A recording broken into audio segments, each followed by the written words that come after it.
Okay, here I try again. Another attempt. Last night I attempted to film this. I don't know who's going to be interested, but I'm filming it anyway.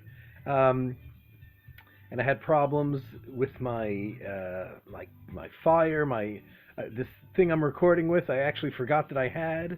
I found it in a bag that I had put it in about a year ago. Forgot I had it. It's nice because I can make portable videos. Actually bring the thing with me. And it's not my iPad, actually, my little mini iPad I have. Though, had a problem last night trying to record. It seems like often this won't allow me to record longer than 5-minute videos. Since I don't know how to edit videos together, I'm kind of restricted to 5 minutes. There's a very small drive on here, so I deleted all the videos last night on the drive, and I'm hoping that's going to allow me to film a video longer than 5 minutes. So here's what I tried to do last night at 2 o'clock. I tried to show my equipment. And on this side of the room here, which is mostly closets and shelves, there's another closet over there. In between, I have shelves full of books and CD. Most of my CD box sets are in there, and some music DVDs.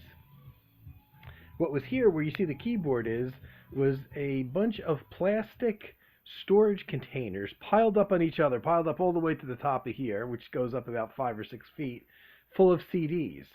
But when I decided to bring my keyboard in here, I needed space for it, obviously. So what I did is I ended up moving my CDs out to the living room, so they're in storage, kind of in a living room, taking up all my living room space. Why did I bring the keyboard in? Well, it allows me to work in here. The keyboard was in my garage, which has no temperature control at all, and as a result, it's not too bad in the summertime.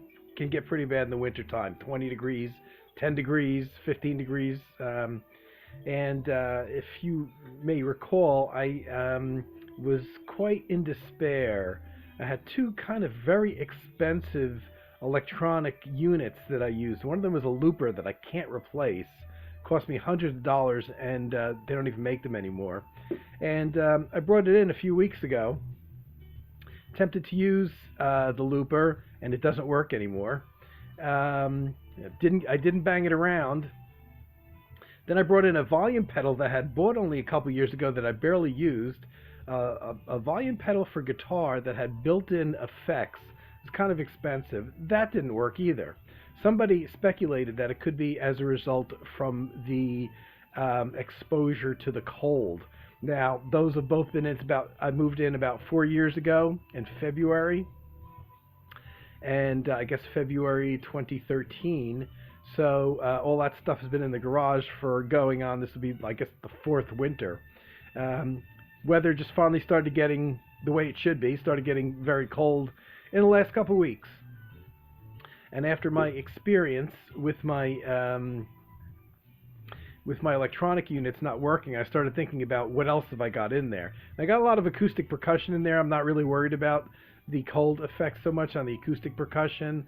And if I did bring them in, I would have not a single inch of space left anywhere in my condo inside.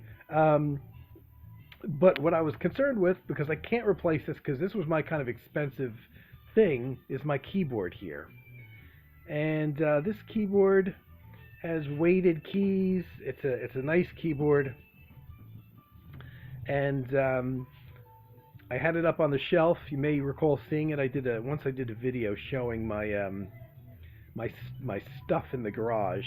There's still a lot of stuff out there, but I brought the keyboard in, and I was very paranoid about it not working. And what I did is I didn't even plug it in and try. I let it actually sit in here for a week before I even tried to use it. Over a week. I decided to give it a chance to get used to the temperature change in here and adjust to it before I even attempted to use it.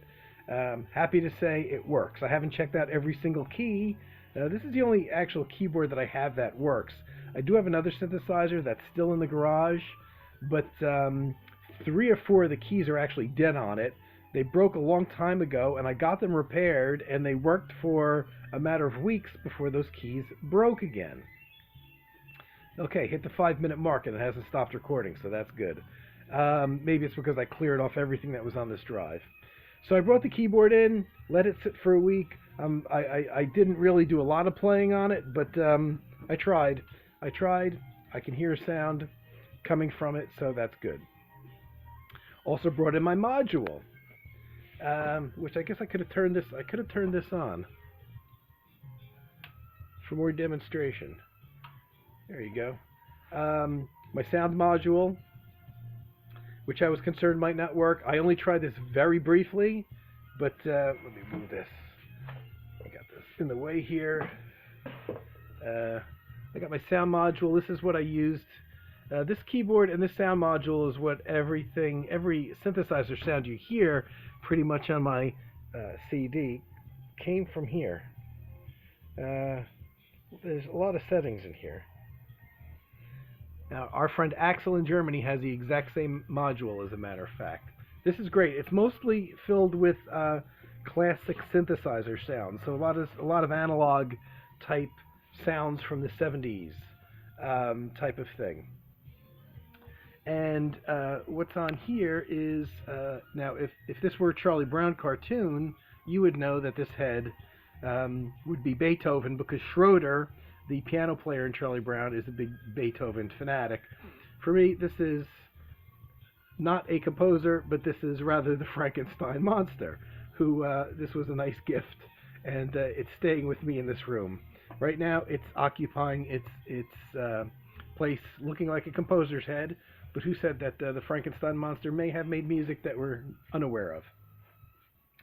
And I brought in this djembe. I know the light from the window is quite bright. That I've had for a number of years. I just brought that in because I want to do some recording with it here. So most of my percussion is still out in the garage, but I'm going to start something with that djembe and record real soon using it. Last night, as I mentioned, I tried to record this video at 2 a.m. and because there's no outlets on this left side of the room, and so I had the lights over on the right side of the room, but they weren't bright enough, so you couldn't see anything.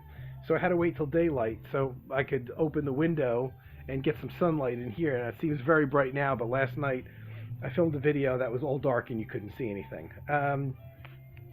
The other thing that I brought in, that I haven't used for years, but I liked, this is from 1992. It's, as you can see, it's the Roland MIDI player. And what it was is, I rarely used it for this, but it came, remember these old-fashioned floppies? It came with this. This is just a demo thing, but you could buy, and I did have, blank floppy disks, and you could record some basic sequences on it and use it as a sequencer, which I did maybe 2 or 3 times recording with Glenn. I recorded a couple sequences to play over, but nothing too spectacular. The primary function of this really was as a very portable sound module. It's only, this doesn't, you can see it's not very big. It doesn't weigh much. It's from 1992, so it's got a lot of really dated sounds in it. But I still love this thing, and I haven't even plugged it in or tried it out since I moved. And as you can see here, this list is all the sounds that are in here. So there's probably a couple hundred sounds in the module. I gotta say now, this is from 1992. These sounds are quite dated. Some of them are just as good as anything now. The percussion sounds are good, but I tend to play my own percussion, and I don't use electronic percussion or sampled percussion. String sounds are decent. They're kind of more of the analog 70s synth sounds. Let me see if I can even remember where the power button is. There you go. There's not much on here to see. Volume levels still works beautifully though. Those are the instrument numbers that you see going up there. I always knew I was going to get back and use this again because this particular module has some good acoustic piano sounds, that kind of thing. Most of what's in here is classic synthesizer sounds. This has a lot of decent analog type synthesizer sounds. But the one thing this has that the other one doesn't have, even though this is, like I said, from 1992, is it's got some really very cool ethnic sounding things. So it's got a sitar that doesn't really sound 100% like a sitar, but it does have this ancient instrument sound to it that I liked. Now recently, if you've watched my channel at all, I've pulled out and played, put up some things that I did in the mid 90s with my buddy Glenn, the percussionist. And this was the module that I used, the only one that I had to use at that time.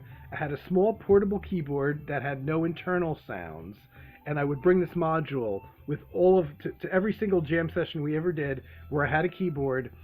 This was the module. All the sounds came from this module. Now recently I've posted those things up, and all those sounds that come from this module, you can hear what the module does. There's some things that I really dug, that I really liked, that were the ethnic. Let me see if you can find it here. There's the ethnic, the sitar, shamisen, koto. Not all completely useful, but some good orchestra sounds in here. So it's from '92. So this is really dated stuff in terms of, I guess, what people would use. Nobody probably in their right mind would use these today, but and this wasn't even expensive at the time. But man, I love it. And listening back now to those things that I posted, and even a couple that I haven't posted yet, those things that I played with Glenn, there were some really nice sounds in there, and some nice ethnic flavors and things like that. And I'm going to use those because I wrote that stuff, so I'm actually going to use this module once again and use some of those ethnic sounds in there because they really sound good. So just because something's dated doesn't mean it's bad. And again, most of the sounds in this thing are from pretty much a lot of analog 70s synthesizer sounds. So I dig this thing. I don't use, like I said, I don't use this part. I don't really use the sequencer drive part. And everybody had one of these. I worked with another guy who casually played keyboards back in the 90s, and he had the same module. But the ethnic sounds are really kind of good in this. So I've always meant to reuse this again, but since I moved here, I have not played this or used this, and now it's out and it's connected, and apparently it works, and I'm thrilled. So that's what I've been up to for a few days, testing these things out.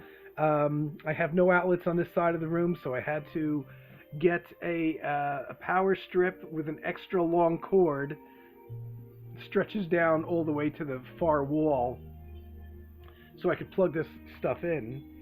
And here you see my original, is the original manual from 1992 from the Roland Mini Plater.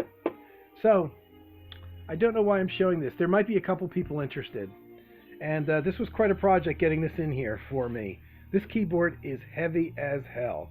This is not, I guess some people would use this for gigging, but wow, you'd break your back. You really need two people to carry it, and I only had to carry it all of 20 feet, and I barely made it. Okay, guys, so I just did this because I haven't done a lot of live videos lately, and wanted to kind of show a little bit of what I've been doing.